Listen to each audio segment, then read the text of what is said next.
Hi friends, hello everyone, welcome to my channel. నేను మీ ఉషా. ఈరోజు మీకు నేను జున్ను రెసిపీని చూపిస్తున్నానండి. అయితే ఈ జున్ను రెసిపీ మీకు ఎలా అనిపించింది అనేది చెప్పండి ఫ్రెండ్స్. తప్పకుండా కామెంట్ చేయండి. నేనైతే జున్నుని ప్రిపేర్ చేశాను. కొంచెం బెల్లం ఎక్కువైందేమో అనిపించింది నాకు. అయితే నేను ఇక్కడ 1 లీటర్ పాలు తీసుకున్నాను. ఈ లీటర్ పాలు కూడా మాకు కొంతమంది రిలేటివ్స్ ఇచ్చారండి. అవి రెండు కలిపి ఏ పాలు కలపలేదు నేను. వాటిని చూస్తేనే తెలిసిపోయిందనమాట అది జున్ను అంత పర్ఫెక్ట్గా రాదు పాలు కలిపితే అని చెప్పి. చూడండి, కిందన పాలు ఎంత వైట్గా ఉన్నాయి, పైన ఎల్లోగా ఉన్నాయి అన్నమాట. మనం ఫ్రిడ్జ్లోంచి తీస్తే మీకు తెలుస్తుంది. ఇదిగోండి ఎంత వైట్గా ఉన్నాయి చూడండి, పైన ఎల్లోగా ఉన్నాయి కదా. అంటే అందులో మనకి జున్ను పాలతో పాటు నార్మల్ పాలు కూడా వాళ్ళు కలిపేశారనమాట.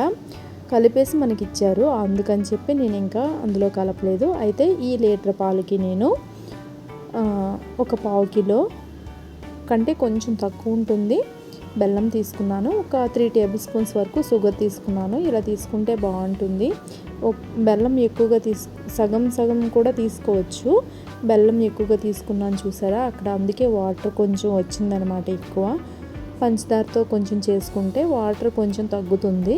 కాకపోతే పాలు కూడా అంత క్వాలిటీ కాదు కాబట్టి కొంచెం వాటర్లా అయింది. మీరు మంచి పాలు కనుక తీసుకుంటే ఫస్ట్ డే కానీ సెకండ్ డే కానీ పాలు తీసుకుంటే, ఫస్ట్ డే అయితే 1 లీటర్కి లీటర్, సెకండ్ డే అయితే లీటర్కి ½ లీటర్ వరకు మీరు పాలు కలుపుకోవచ్చు.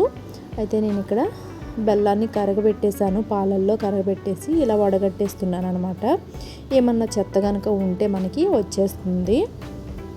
అంటే ఫస్ట్ ½ లీటర్లో నేను బెల్లం పంచదారని కరగబెట్టుకున్నాను కదా. ఇప్పుడు నార్మల్ మిగిలిన పాలు వేసుకున్నాను కదా, అవి మిక్స్ అవ్వడం కోసం నేను కలుపుతున్నాను అనమాట. ఇలా కలిపిన తర్వాత కొంచెం ఇలాచిని ఇలా దంచి పెట్టుకున్నాను చూడండి. 3-4 ఇలాచిని తీసుకున్నాను. ఇలా దంచేసి బాగా వేసుకుంటే మనకి బాగుంటుంది అనమాట ఫ్లేవర్. ఇలాచి మనం ఎంత ఎక్కువ వేసుకుంటే అంత బాగుంటుంది. అలాగే జీలకర్ర కూడా వేసుకున్నాను. అలాగే స్టవ్ పైన కుక్కర్ని పెట్టి స్టాండ్ని పెట్టి వాటర్ వేసుకున్నాను. ఆ స్టాండ్ పైన ఈ జున్ను పాలను రెడీ చేసుకున్నాను కదా, వాటిని పెట్టేశాను. నేనైతే కుక్కర్లో ప్రిపేర్ చేస్తున్నాను. దీని మీద ఒక ప్లేట్ మీద పెట్టేయాలి. ఆవిరి వాటర్ అనమాట ఇందులో పడిపోకుండా ఉండడం కోసం ఈ విధంగా నేను ప్లేట్ని అయితే పెట్టేశాను. దీన్ని ఇదే విధంగా చేసి నార్మల్ కుక్కర్లో కాకుండా నార్మల్గా మనం మూత పెట్టి కూడా చేసుకోవచ్చు.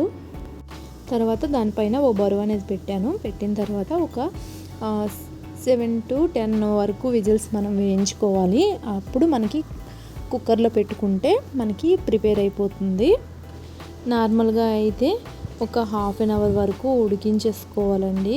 దగ్గర చూసుకొని మనకి తెలిసిపోతుంది. ఒక పుల్ల టూత్పిక్ కానీ చీపురు పుల్ల కానీ ఏదైనా పెడితే మనకి పాలు అనేవి అంటుకుంటే మనకి ముక్క ఉడికిపోయినట్టే.